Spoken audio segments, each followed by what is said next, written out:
Hello and welcome to Everybody Has a Story with Jeff Seltzer. I am your host, Jeff Seltzer. Welcome to episode number, I believe this is 22. Pretty impressive number, I think. We've gotten this far. Again, we started this back in July. We've done it every single week consecutively since mid-July. It's been a nice little journey, a lot of fun, a lot of cool things, a lot of cool episodes. So here we are today.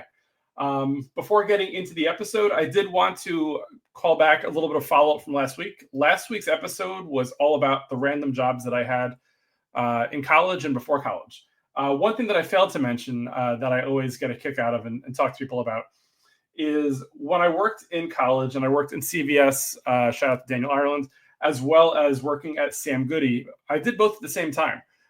Worked in Menlo Park Mall down in Edison, New Jersey. And often joked with people that I was the Michael Jordan of Menlo Park Mall. Not necessarily because I was great at either, but because at the time Michael Jordan was a two-sport superstar. So I refer to myself as a two-store superstar.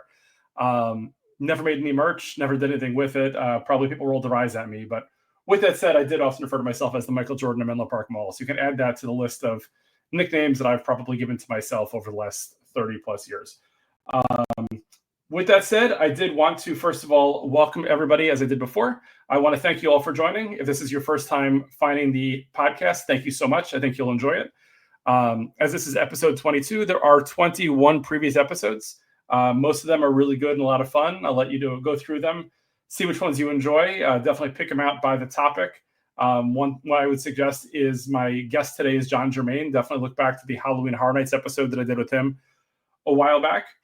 Additionally, as a reminder, in a couple of weeks, I'm going to do a best of the year, which will focus on the top 10 most streamed episodes this year. I'll give a little behind the scenes in terms of how the episodes came together, thought process, how they were put together, little extra information wherever possible. And it might give you a little more of an idea of what episodes to go back and listen to.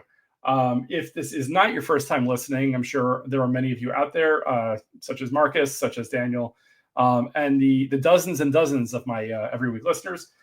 Thank you again for listening as always. Really, really appreciate it. If you have any questions, comments, or whatever, definitely feel free to DM me on Instagram at Everybody Has a Story Pod. If you'd like to be a guest, if you have a topic idea, if you want to make a comment or engage at all in conversation about this episode or this topic, definitely reach out.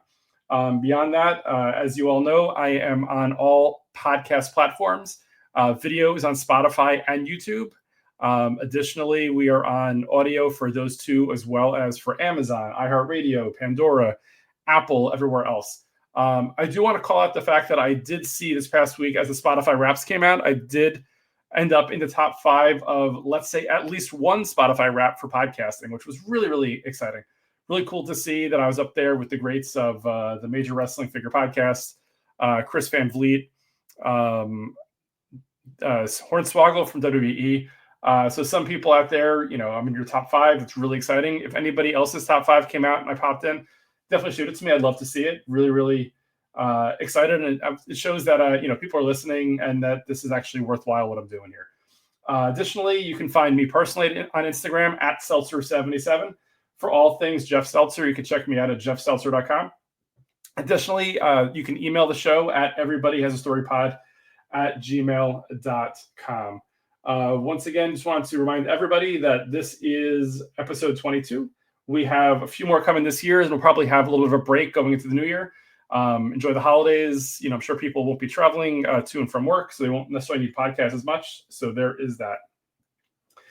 A while back, when I first started the podcast, one of the ideas that I had was I wanted to, at the end of the year, kind of figure out a way to recap some of the best and the worst of the year.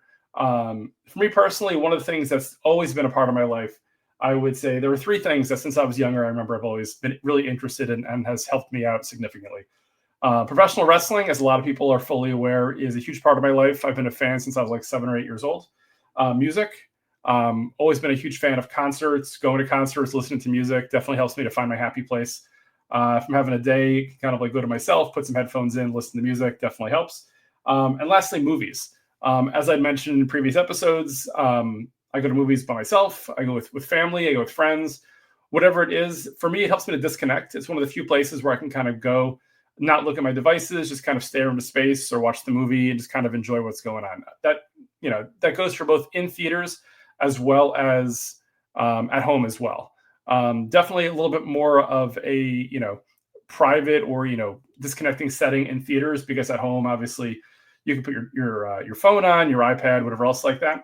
But regardless, it kind of helps me to kind of disconnect from whatever's going on in life, which is super, super helpful. I've mentioned previously in episodes that I'm a huge moviegoer at AMC theaters. This past year, I saw, I believe, 20 movies in AMC theaters, and you might look at it and say, well, it's probably a lot of money.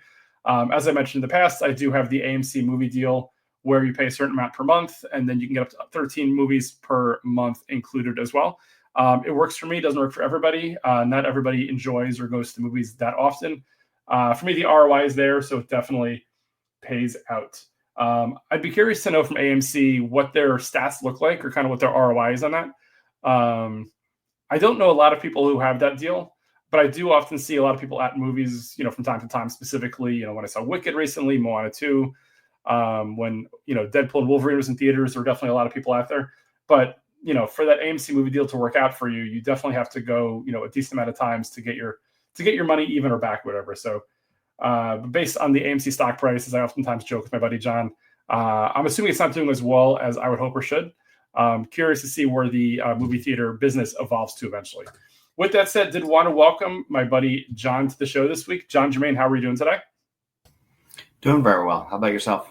I'm great, thank you. So for those of you at home who may or may not remember, John was on a few months ago as we recapped our trip to Universal Studios Orlando for Halloween Horror Nights, which, not surprisingly, is pseudo movie related. So here is another episode with my buddy John. We're going to talk about the highs and the lows of movies that was 2024. You ready to go on this journey, John? I am very excited. Awesome. Very cool. So with that said, for anybody listening, the idea behind this episode was, currently, as we're recording, it is Saturday, December 7th. So this episode will drop on Monday, December 9th. A lot of people do have off from work the end of December. People are on vacations. People are traveling, stuff like that. So people have a lot more free time. So the idea was give people a list of movies that they maybe should try to watch they might have missed this year. Give them a list of movies they might want to stay clear from. And just in general, just understand what's out there. Because as we're sitting in December, it's oftentimes hard to look back to January, February, and remember what hit theaters, because so much content between streaming, the theaters, and everything else hits us. Wanted to make sure that at least there's one kind of clear and concise place that people can go to and say, that's an interesting one. I forgot about that. I did want to see it. Or, you know what, that's probably one I could steer clear from. Also want to tell everybody at home as well that we listen and we don't judge, as they say on TikTok these days. So there might be some movies that John loved that I kind of roll my eyes at, or vice versa, probably more vice versa. But we are just talking from N equals 2 here about our experiences, not everybody else's. So just because I liked insert movie here doesn't mean you will, or vice versa. So here are some ideas we can go with. So before getting into the list, John, in general, what types of movies do you like? Like, is there a style or a genre? Do you prefer the in theater versus the home? Kind of like walk us through what your perfect situation is. Always been a massive fan of sci-fi, so you're going to find me looking for a really great, bizarre, strange, out of this world sci-fi movie if you could find it. Certainly getting harder to find some really creative stuff, but if you're looking, you could always find something really interesting, once or twice a year that comes out and it really blows you away. I am a certifiable Marvel nut. I have been a Marvel crazy person since I'm probably 3 or 4 years old. So when those movies started coming into theaters, let's say the Marvel universe came about 2008. I was sold immediately with Robert Downey Jr. And have been following all the way through. I think I have probably not seen 2 out of, let's say, 35 in theaters. So I've seen almost all of them in theaters. So if you're really looking for, if I'm looking for something, that's right in my wheelhouse, it's always those 2 go-tos. I also love a really great drama. So if I could just find a really well-made drama that's got some incredible acting in it, I'm a sucker in most cases. Awesome. Very cool. Do you have a list of how many movies you've seen this year? I know, for myself, I document everything. I know in the past you have. For myself, I think I mentioned I've seen 20 movies in theaters this year, and looking at my list, I've seen 73 total movies. That includes rewatches from previous years. I have some, movies that are kind of like, I don't know, on a Saturday morning, if I can't sleep, I'll wake up and every year I'll watch Back to the Future every single year. I'll watch Yeah. Office Space. Like there's a couple of kind of like just feel good movies that for me, I just love to see. Do you have a list of, or at least a number, like estimate of how many you think you've seen this year? No, so it's funny because I know you and I had spoken about this a couple of years ago, and for many years I did. I would write down the movie, the day I watched it, my thoughts on it, for no one else but myself, because I would like go through the list every year, like once a year after it was done, and kind of just go, oh, I remember that. I saw it with my daughter. I saw it with my wife. I saw it with this friend or that friend or my brothers or whatever it may be. And it always just kind of took me back to that place of, that experience, which I always really enjoyed. And for the last 2 years, for whatever reason, after doing it for like 15 years straight, I stopped. I don't know why. So it's funny that it's funny that you stopped, because I think it was about 2 years ago that I started. So I think it's one of our conversations. We must have had a conversation. You had a conversation. I think you mentioned you did that. So like I think 2 years ago, I went way overboard. So as most people know, I'm a huge data geek. I kind of like keep track of a lot of things. Not a surprise, right? I went a little too overboard initially. I made a list of all the movies I saw, all the TV shows I saw, all the events that I went to. And with the wrestling events that I go to, it just got to be too much. So eventually I pulled back, and now it's just movies that I see. But it seems like as I kind of went into it, you kind of pulled back at the same time. Well, it's funny that you mentioned that, because you just sort of hit on a core memory in my head. I believe my wife had bought it, maybe 17, 18 years ago for me. It was a really great like living room table book kind of thing called The 1001 Movies That You Have to Watch Before You Die. She must have gotten it for Christmas one year. And I was addicted to this book, and I would just kind of go through. And this guy continues to like add new movies to the book every year or every other year. And it's just a really great synopsis of these different movies. And I'm like, okay, I've seen this. What has he explained here that kind of makes me go, oh my God, I have to watch this. So that was a catalyst for me wanting to watch even more films, and getting, more deeply into it. And I read a lot about movies. I read a lot about filmmakers. I love anything that Martin Scorsese has done, or anything that Quentin Tarantino does. So I'm just addicted to the process and reading about it, and reading, the writing process, anything that has to do with film. I love it. And that's kind of gone into my daughter now, who is just addicted to that process, and it makes me so happy and excited. And I love watching movies with her like that. That's awesome. And thank you for sharing that. You were mentioning the book brought back a core memory for myself as well. So years ago, this is probably before Robin was born. So we're probably talking 20 or so years ago. A buddy of mine, my buddy Chad, our goal was to watch the top 150 domestic grossing movies of all time. Years ago, I don't know if it was like via Box Office Mojo or Yahoo, whatever, there was a list that they would just keep up to date, and as movies added in, dropped off, whatever else like that. And so I think it took us like 2 years. And I remember this was back when Netflix was big with DVDs and such. Between the two of us, we went through the entire list. Wow. And we froze the list, because it just becomes unsustainable to kind of stay up to date with it. It's a lot of movies. It's a lot of movies. And honestly, it's a lot of not good movies also. Not all of them are good. Yeah. Like I remember, I think the last one we had to do, and this was, a very weird situation, was we had to watch Gone with the Wind. Yeah. So and it was a double DVD. It was like way long, had an intermission. So like we basically 4 hours. Yeah. it was super long. So it was like a Saturday. I think the two of us sat in my living room and just watched Gone with the Wind, which Beth kept walking by. I'm sure she kept rolling her eyes at us, like, why are these two grown men sitting there watching Gone with the Wind together? But I mean, at the age of 20 something or whatever, neither of us had seen it before, so we're like, we have to see this at this point. Sure. Also, before we get into the list of current movies, around that time as well, my buddy Chad and I used to have a MySpace like movie review thing that we would run. We called it He Said, He Said. I used to love it. We had our image, our avatar was Statler and Waldorf from Muppets. Basically what we would do is I don't remember if it was every week or every month, we would meet up and we'd go to movies and see something.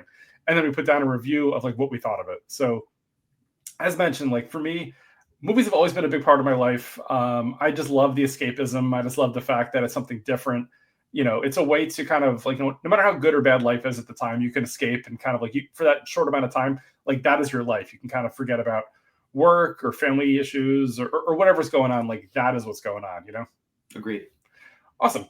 With that said, I did want to get into favorite movies. So I do have a little of a list of my movies from this year. I don't know, John, if you want to go, if we go rapid fire back and forth. If you want to list one, then I'll list one, go back and forth. And then we'll see kind of like how consistent our lists are, starting with favorite movies for the year. Yeah, sure. You want to go with your first? And also, just throwing out there real quick as well, the list that I have is not necessarily ranked. It's just as I went through my list of movies I saw, these are the movies that I enjoyed the most this year. Yeah, I have mine are not ranked, although I have a definitive movie that I absolutely love this year. I think we're on the same page with this one, but if you want to start with that movie then, just to kind of throw it out there. Yeah, not even close. Deadpool and Wolverine was my favorite movie this year. I don't want to say it was surprising that it was so good, just because I've really enjoyed the first two. But again, being a massive Marvel nerd and bringing back Hugh Jackman after all these years and putting him into the iconic suit and having the iconic cowl on him where he pulls it up.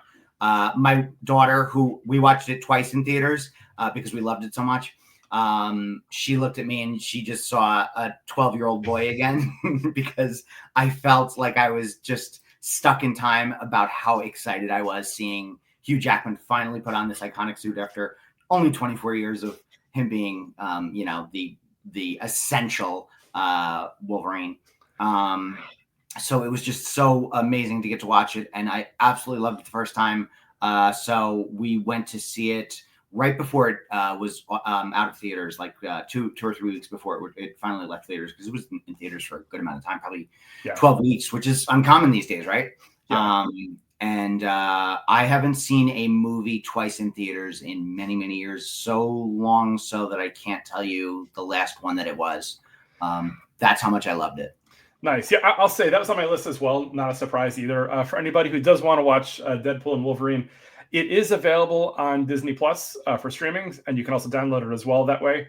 So if anyone's traveling, even if you don't like Marvel movies, I highly recommend it. I think it definitely is something you can kind of, a lot of the Marvel movies you kind of have to watch them in order. Like I wouldn't start with Endgame, but Deadpool and Wolverine is a movie where I think it lives on its own. They give enough context. There's enough, moments where it's just kind of like nice. It's funny. Obviously it's super violent as well. So it's not something I would say, hey, take your 7-year-old to go see, but it's just a fun movie. It's funny. Ryan Reynolds is great. I enjoyed it as well. So I think we're on the same page. I also saw it twice in theaters. I saw it with Beth and Allison. Robin was away, and then when Robin came back, I saw it with her as well, or vice versa. I definitely saw a combination there. I want to make an interesting point to that because everybody has said how great Ryan Reynolds is. Not even a question. He is. He's just absolutely exceptional as Deadpool. The heart in that film that Hugh Jackman offers and provides is incredible. His acting is beyond comic book movie acting. He is so good in it, as Hugh Jackman usually is when he's in his roles, just because he's a phenomenal actor. So even if you're not looking for the kitschy silliness of it all, his dramatic performance is excellent. So that should be said. What I will say is, in preparation for the movie, my kids told me to go watch The Greatest Showman because it's a movie that they love and I'd never seen before. I got about 20 minutes in and I bailed. So it's a rough one to watch. That being said, the music in it, which better than anybody, I do not care for musicals. Sure. It is my least favorite genre. The music in that film is unbelievable. My daughter and I have sang those songs in the car no less than 100 times. And I've probably seen that film, 6-7 times, just because my daughter was absolutely obsessed, as I'm sure a lot of those parents of that generation of children who are 13, 14 now did. So I get it. It is not for everyone. It is very goofy and silly at its core, but the music in it is wonderful. Yeah, it's catchy music. Again, the movie just wasn't for me. And later on, when we get to the part of the list where we talk about movies we either couldn't or didn't finish, that's going to be on my list there. So just a heads up on it. Also, last thing before I move off of Deadpool and Wolverine, the soundtrack Deadpool and Wolverine was amazing. Just like the first two movies, yes. They get it. Like they understand that the emotional attachment to the movie can be partially driven by the music that's involved as well. When you think about a song, I am a huge boy band fan. I have no issue saying that. I saw NSYNC twice in concert years ago. I saw Justin Timberlake in concert a few months ago. Amazing, right? For me, I love pop, whatever else like that. John is not a boy band fan, but I will be damned if That opening song Amazing from first NSYNC. scene. It's on every playlist of John's now. I'm sure it's just amazing. So they absolutely nailed that scene in 1,000%. So agreed. Super well done. Okay, so you threw that one out. I'm going to throw out one which I talked about a bunch of weeks ago, and I think I already gave enough a synopsis, so I'm not going to get too deep into it. But if nobody out there has seen the movie Ricky Stenicki on Amazon Prime, it is by far one of my favorite movies this year. Earlier this week, I had put out a note on Instagram to see if anybody else wanted to suggest movies that they liked. My buddy Marcus Brandon also said Ricky Stenicki was the movie. Did you see that by any chance, John? Did I force you to watch it? Or I watched it the first week it was on, I believe, Prime, right? It was Prime, on Prime. Amazon Prime. It's still on Prime, yes. I thought it was really, really funny, ridiculous. The cast of characters who are friends they had amazing chemistry together. So yeah, a really funny, silly, dumb movie if you want to laugh with your family on Christmas Day or Christmas week or whatever it may be. Yeah, again, not for kids. This is definitely an R or like a TVMA or super whatever. So I wouldn't suggest, Christmas morning with the entire family. Again, just recap for those of you that didn't listen to the previous episode where I talked about it. The general idea is this. And again, it stars John Cena, who is amazing in his role in this movie. Like, he is one who doesn't take himself too seriously. So the general premise is this. There's 3 lifelong friends, and as a kid, they always got into trouble. Whenever they got into trouble, they would blame their fictitious friend named Ricky Stenicki. Somebody lit a house on fire. Oh, Ricky did it. But this Ricky didn't really exist. They grow up. They're still getting into trouble. They're kind of running off doing stupid things. Their wives don't know about it. And they're always, putting the blame on Ricky, or they got to go visit Ricky because he's sick or whatever else like that. Eventually, they actually need a Ricky Stenicki for reasons that'll be shown in the movie. And they find John Cena, who plays the character of Ricky Stenicki, I guess, in this situation, where I believe he is like a down on his luck, like bar magician, comedian, whatever else like that in Atlantic City.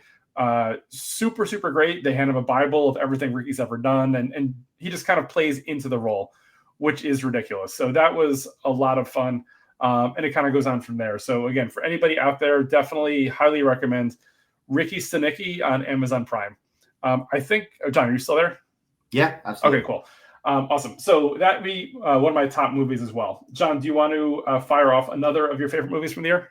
We've been mentioning some movies that are not appropriate for younger kids. Yes. I have to say one that absolutely got me in the gut, and it was an absolutely beautiful movie, is The Wild Robot. Okay. I saw it with my daughter. We saw it on a Tuesday night. I had been reading these amazing reviews, and I was like, oh, let's see it. My daughter had said, that looks really, really great.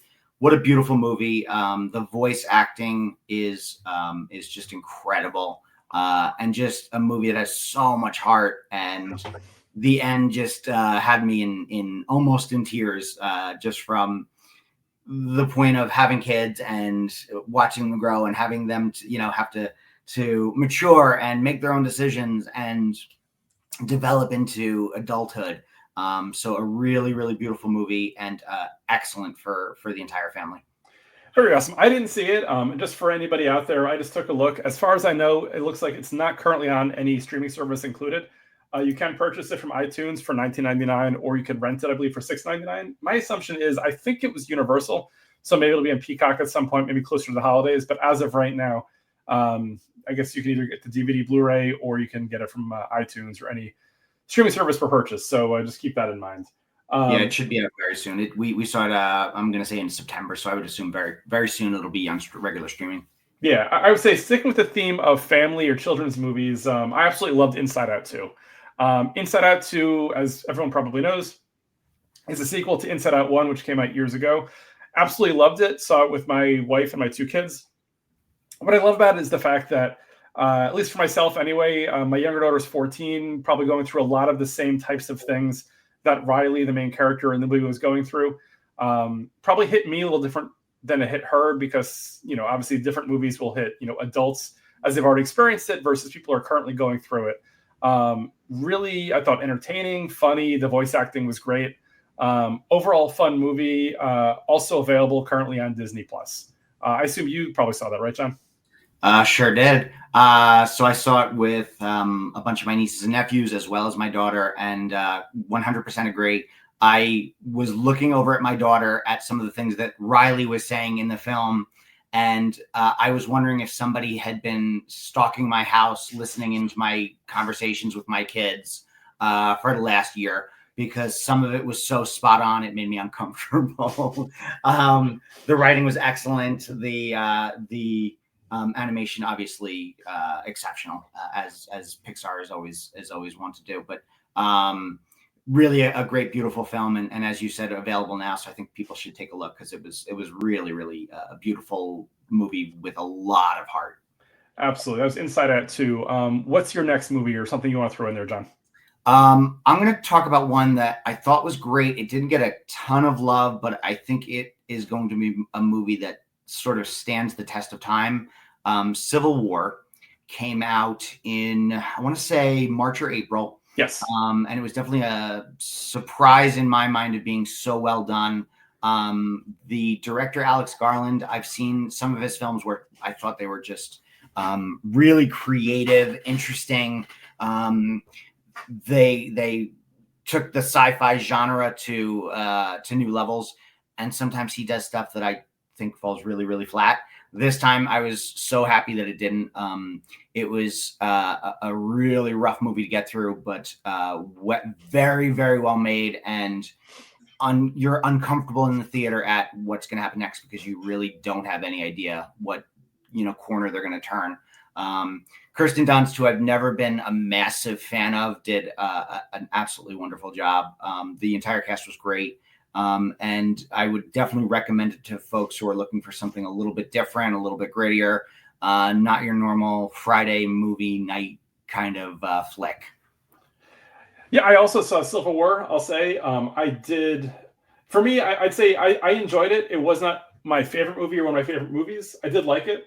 I did put it actually on my most surprising list. It didn't make my top 10. Again, I saw 70 plus movies, so not everyone's going to be a winner. But with that said, I did. I'm glad that I saw it. Anybody at home that's interested in seeing Civil War, it is available on HBO Max right now for streaming or download.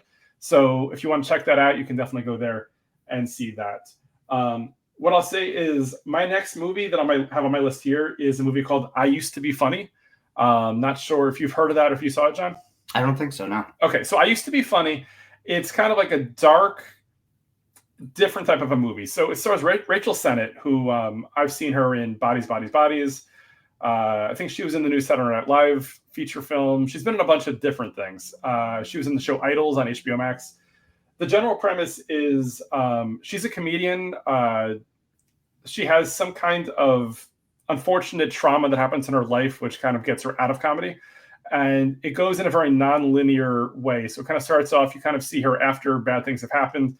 You're trying to figure it out. It kind of goes back and forth, I think, in terms of why she's like that. And then you eventually find out the culprit and what drove it and stuff like that. Don't want to spoil too much. She was also in a movie called Shiva Baby a few years ago, which I really enjoyed. It was like an hour and a half long, definitely worth checking out. But again, anybody out there who's heard of or enjoys Rachel Sennett and her work, definitely worth checking out.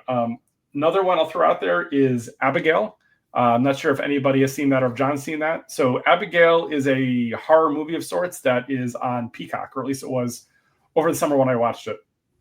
Really interesting, entertaining movie. Don't want to give away too much. General premise is a girl gets kidnapped by a bunch of people. It's almost like, I'd say, a modern day take on Clue, where a bunch of people who are kind of brought together and don't know why, they're working on something, they kidnap somebody, and then eventually they're all kind of fighting for their lives. So I don't want to spoil too much. I went to the movie without knowing anything. There's nothing else really on that I wanted to see. Checked it out. But definitely a fun, worthwhile movie. Again, it's called Abigail. I believe it's still on Peacock. I'll throw one more movie out, then I'll give John a chance to go through a couple if he wants as well. As everyone knows, I'm a huge fan of the horror genre. Horror remakes are really cool too. So like in the past, like when they've remade Halloween or Nightmare on Elm Street, Friday the 13th, stuff like that, I've enjoyed it. So this year, Strangers Chapter 1 came out back in the spring.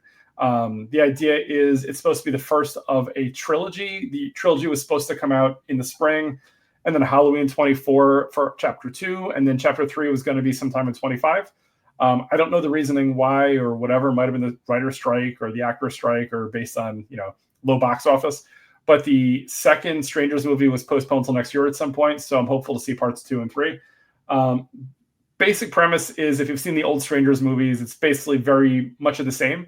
But it's a fun take. It's interesting. It's different. And obviously you're sitting there hoping that they escape, or maybe you're hoping they don't escape.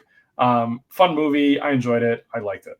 I don't know that it's on any streaming service yet, but it probably will be soon. Probably, I'm assuming, either Max or Peacock. John, anything else you'd like to add from your favorite movie list? I have one more, and it's a very controversial choice.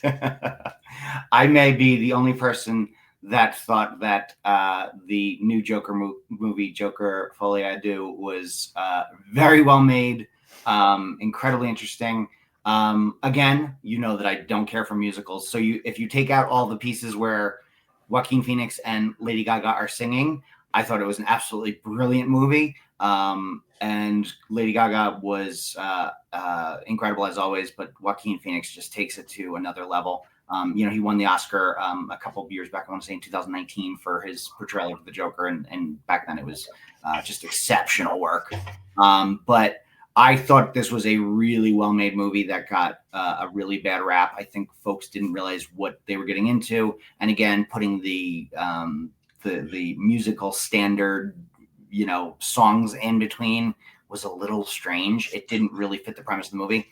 But if you take those, songs out, which there's a lot, there's like 7. It is a brilliant movie with unbelievably great acting between the two leads, and a really great story. And again, maybe it's coming from a comic book nerd, who loves the Batman and Joker dichotomy, but I just thought it was a really well-made movie that didn't get a fair shake, and people beat up on it because they kind of didn't know what to do with it.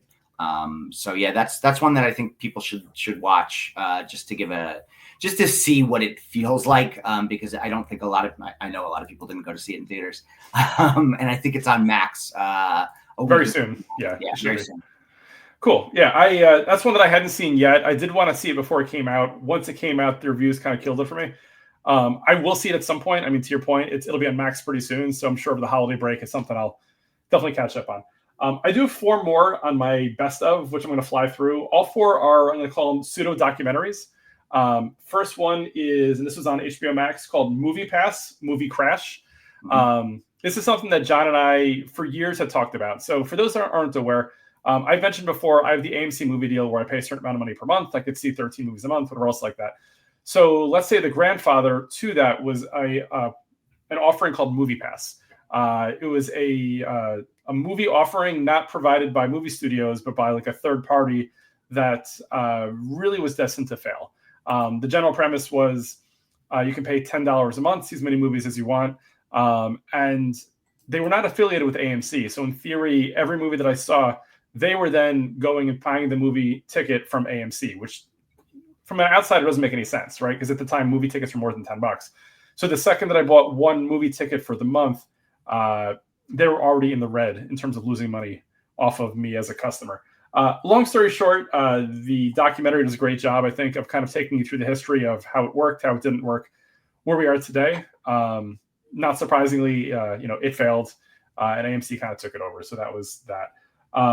Hate to Love Nickelback. Hate to Love Nickelback is a documentary that was in theaters for a short time that I think eventually I saw it on Netflix. John and I often joke back and forth. I think I've seen Nickelback 4 or 5 times in concert. I love them. Nickelback is not for everybody. I mean, I will fully accept that. And this documentary was largely about that, about the fact that Nickelback is, largely a rock/pop band, but they get a lot of grief for, I guess, their style of music or their genre or whatever else like that. And it kind of takes you through the band's perspective, of, how they became Nickelback, but also the fact that they're in on the joke and that they recognize that, it is basically a real life meme that people don't like Nickelback, but they don't know why people don't like Nickelback. So it kind of digs into that, which I thought was interesting. Another one for those professional wrestling fans out there, this was on Peacock. It was a Bray Wyatt documentary. So for those that aren't aware, Bray Wyatt was a pro wrestler who passed away about a year and a half ago. Bray Wyatt is the son of WWE Hall of Famer Mike Rotunda, a.k.a. IRS. In the last number of years, Bray Wyatt became almost like a horror movie character wrestler of sorts. And it does a great job of kind of going through the career of Bray Wyatt all the way up until the end, talking to like his family, talking to all sorts of, his coworkers, colleagues. Again, it's on Peacock, worth checking out. Definitely that. Lastly on my list is Blackpink World Tour. So this is a lot of what I think AMC and movie theaters are going to get into over the next number of years, like events. Um, Movies, obviously, the bigger movies still do well, but a lot of the smaller movies not so much. So I'm looking for a lot of like events, whether it be the Super Bowl, whether it be WrestleMania, whether it be concerts, to be broadcast at AMC theaters, because people, want to get out, they want to see it on a bigger screen. It's very experiential. So a year and a half ago, so summer of 23, I took Robin to MetLife Stadium. We saw the K-pop band Blackpink, and they were amazing. I knew very little about their music going into it when I saw them live at MetLife Stadium, and they were awesome. And so this past summer, for one night only, as they like to, publish these things, one of the Blackpink concerts, I think it was for the end of their tour, was broadcast at the AMC Theater. Amazing experience. I really felt like we were in the concert again. My daughter and I both really enjoyed it. Lots of fun. It was crazy to see also the theater was packed. Everybody was singing along, dancing along, similar to about a year ago when Taylor Swift's movie film was in theaters as well. I think maybe not necessarily every performer, every concert, but I think this is going to be a great way for these theaters to kind of like, stay relevant and make money in between the big hits. Beyonce did it a year ago. I know some of these go straight to Netflix. Like I know Olivia Rodrigo just put out a concert on Netflix. Sabrina Carpenter just put out a special on Netflix.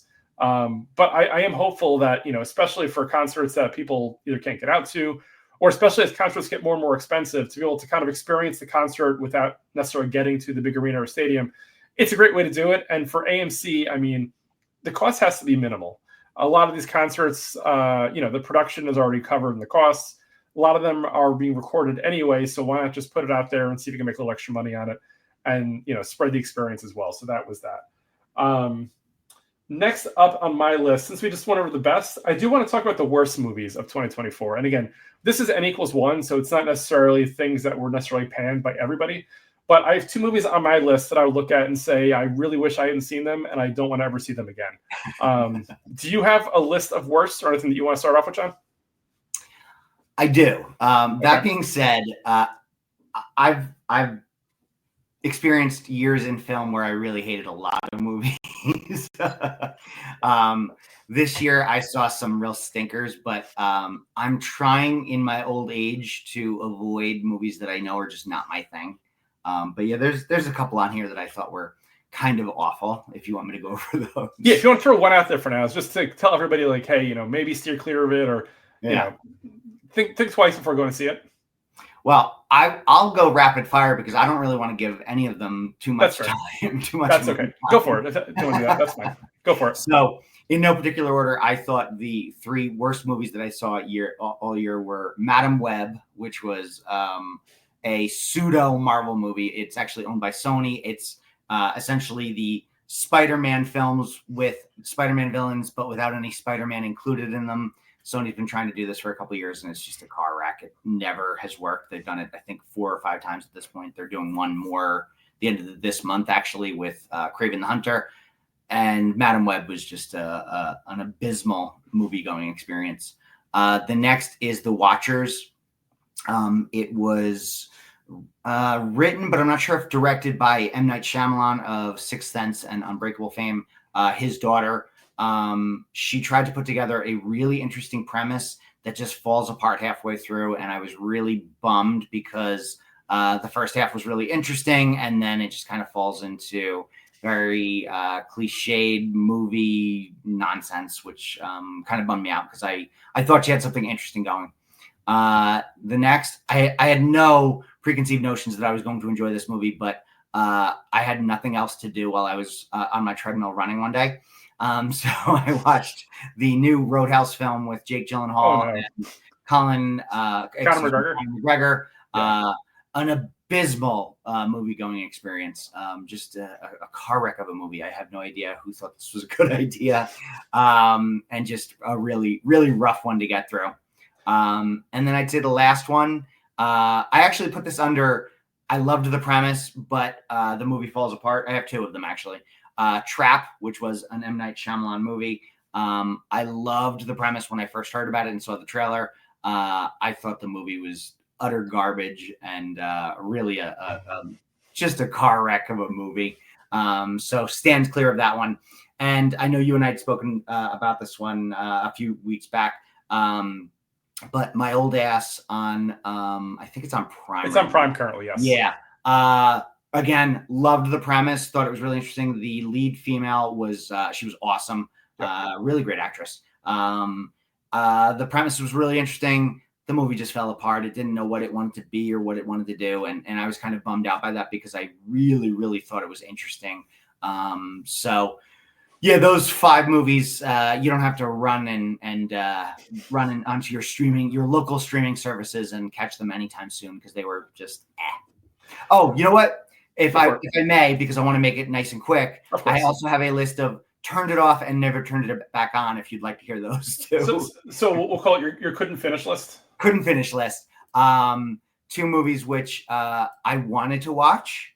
I had every interest in doing so, and then when I got about maybe let's say halfway through both of them, A Quiet Place day 1, I just couldn't get through it. I think I'm A Quiet Place out after the first 2.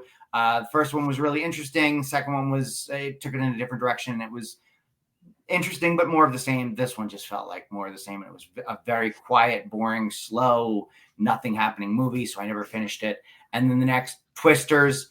I'm going to be honest. I never saw the original Twister when it came to theaters. I feel like I should have, and I just haven't because I love Helen Hunt, actually. I think she's a phenomenal actress. I watched about 30 minutes of the new film Twisters on Peacock, and I don't think I'm ever going to go back to finishing it because I don't care. I hear you. So to add to what you said there, so Twisters, me and the family saw in theaters. If I never saw Twisters again, that'd be fine. I don't remember what Beth or Robin thought. Allison thought the lead guy was hot, so I think she enjoyed it for that. She's a 14-year-old girl, so that's not really surprising, I would say. Other movies you mentioned there, The Watchers and Trap, those are both on my disappointing list. So I wouldn't necessarily say they're the worst movies of the year for me personally, but I do have a list of the most disappointing movies. So mainly movies that I wanted to like, but they just didn't really, live up to it. I have a couple in that group too, if we want to go over those. We'll get that in a second. Yeah. My Old Behind as well, disappointing as well, similar to you. Didn't really enjoy it too much. What I would say is my worst movies for the year, and these are ones that I did go into them hoping to like them. I came out of them not liking them at all and hoping that I'll never see them again. Beetlejuice, the sequel to Beetlejuice. I wanted to like it. The first movie I rewatched a few years ago because they had a Halloween Horror Nights house. I'd seen it probably back in 88, 89 or whenever it came out. And I had, give or take, right? And I had no recollection of it. So I watched it a few years ago in preparation for my trip to Orlando. The first movie did not hold up. So the first movie was not good when I rewatched it a few years ago. So much so that this past summer, in preparation for the sequel, my family watched it. We still haven't finished it yet. So I think over 2 different viewings, we watched most of it, and nobody really has any interest in going back and finishing it. The new movie, I thought it was kind of all over the place. I thought it was kind of silly. Again, I don't think it really had a reason for being. I get that Jenna Ortega is, on trend, so they probably wanted to push her. Sure. At the same time, I really had no emotional attachment to the movie at all. I just didn't care. And that's kind of how that went in for me. The other one, I will say about that film, because I've heard so many different things about it. Yes. And in my own perspective, my family also went to go see it. Just my daughter is a massive Tim Burton fan. Sure. We watch all of his movies in our home. So for us, we enjoyed going to the movies as a family to see it. But for somebody like Michael Keaton, who I think is an absolute genius and a legendary actor, I didn't laugh once during Beetlejuice, and I was very confused why I wasn't laughing at a movie. I was legitimately confused why I wasn't laughing at this film that was supposed to be funny. Right. And as you said, it was a little too all over the place. There were too many subplots going on for its own good. Yes. That being said, I am glad that it got made. I love Tim Burton. I love Michael Keaton. I love Winona Ryder. The fact that they got to do it one more time makes me happy in some weird way, in some weird universe. And getting to see these characters again was a lot of fun, but did it need to be made? No. But to give it 90 minutes of my time, an hour and 45 minutes of my time, I was okay with that. Okay. The other movie that I'd say was disappointing, and this is even more so disappointing because the star was the star of one of my favorite movies of the year. Was also Ryan Reynolds in If. If came out last summer. I saw it with my family in theaters. It did absolutely nothing for me. I thought it was very, I want to say, dumb. None of us liked it. I found myself kind of like drifting off thought wise. Where halfway through the movie, I started thinking about either my taxes or when I'm going to have lunch the next day or something, which is not really something that you want to have happen for a moviegoer while they're watching your No, film. So no. for me, it just did nothing for me. If you want to see it, I guess have at it. But for me, I got my Ryan Reynolds fill, I guess, in Deadpool and Wolverine. If I probably, if I hadn't seen it, would have been fine, I think, at this point. So I know we were talking about disappointing before. So disappointing list. We mentioned Watchers and Trap and My Old Behind, all three on the list for me. I'm going to fly through a couple because we are getting a little bit late in the show at this point. Maxine. So Maxine is a movie that John and I saw in theaters together over the summer. It was the third of the trilogy from the A24 series. Started off with X, went to Pearl, and then ended with Maxine. X was fantastic. Again, not for kids, but anybody who likes horror type movies, I would definitely recommend going to see it. Pearl, I thought was really, really awesome, especially with, let's say, The Wizard of Oz out in theaters now, had a very similar feel to it. I thought it was cool, a great prequel to X. Maxine, after seeing the first two, I really wanted to see the third one.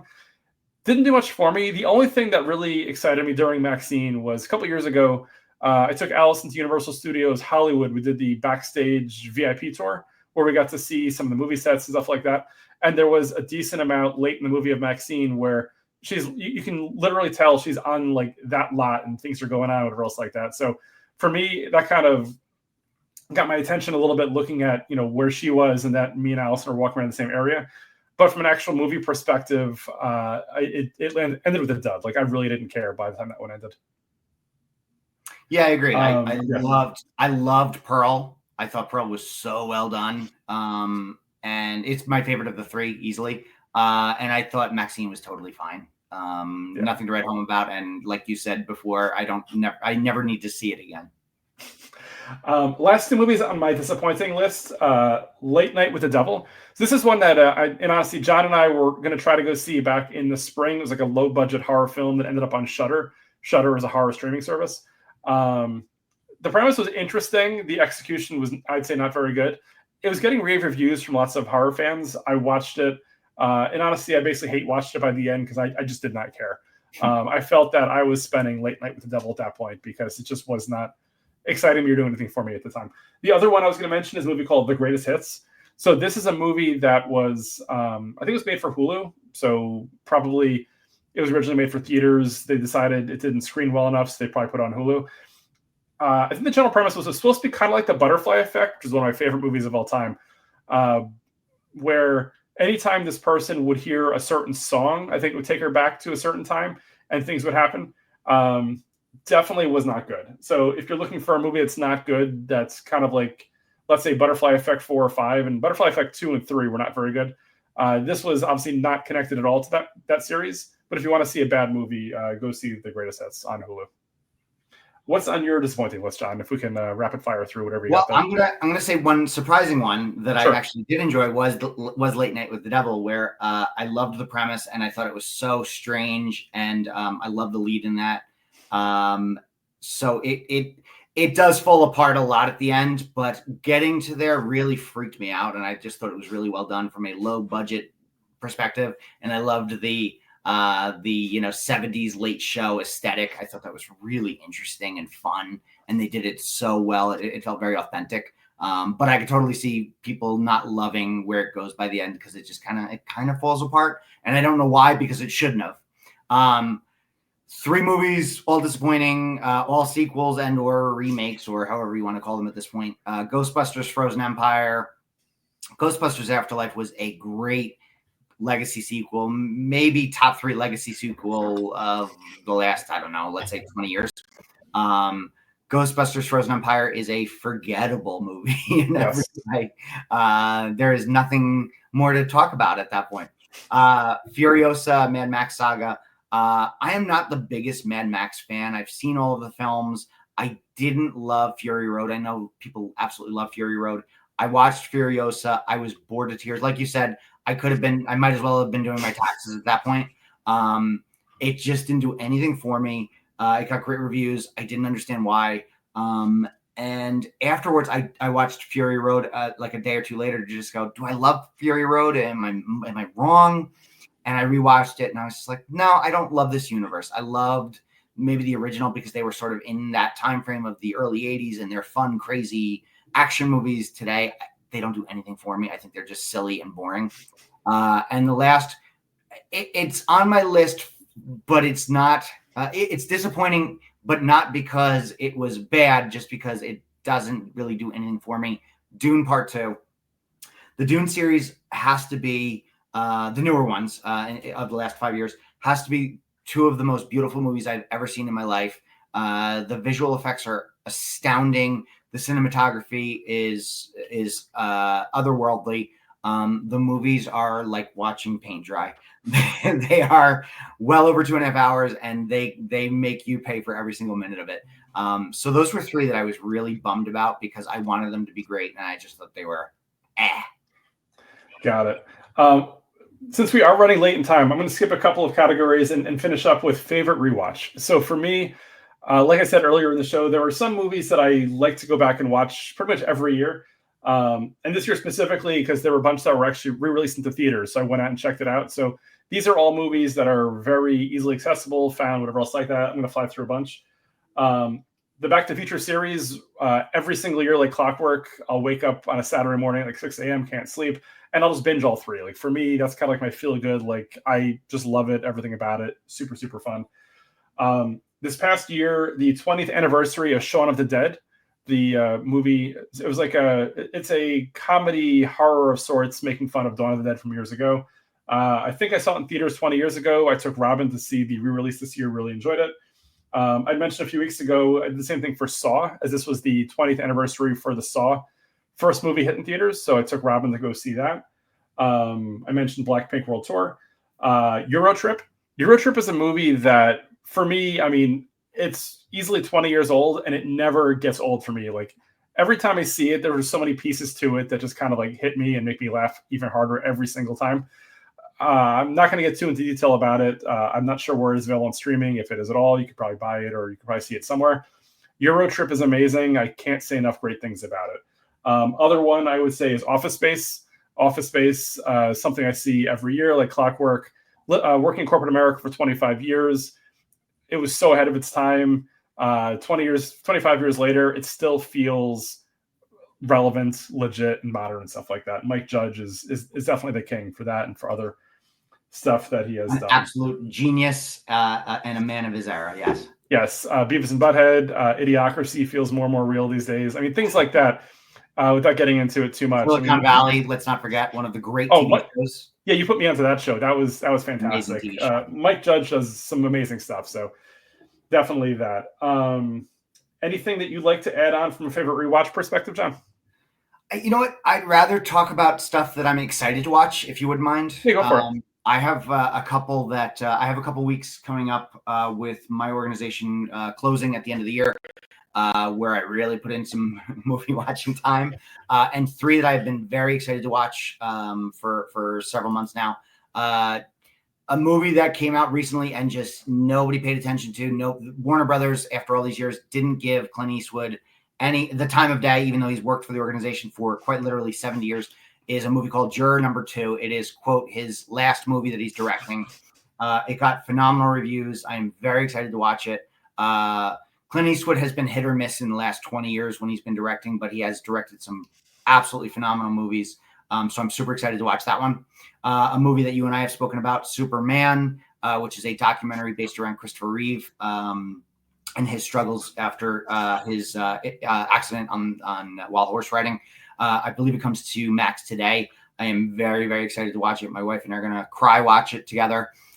Yes, to your point, by the time this episode drops, it'll be on. It hits on Saturday, December 7th, I believe either 7 o'clock or 9 o'clock p.m. I actually tried to watch it this morning on the treadmill, only to find they only have a trailer up because it pops tonight. But by the time everybody hears this episode, it'll be available on HBO Max for everybody. Good to know. Yeah, so I'm gonna cry watch that with my wife.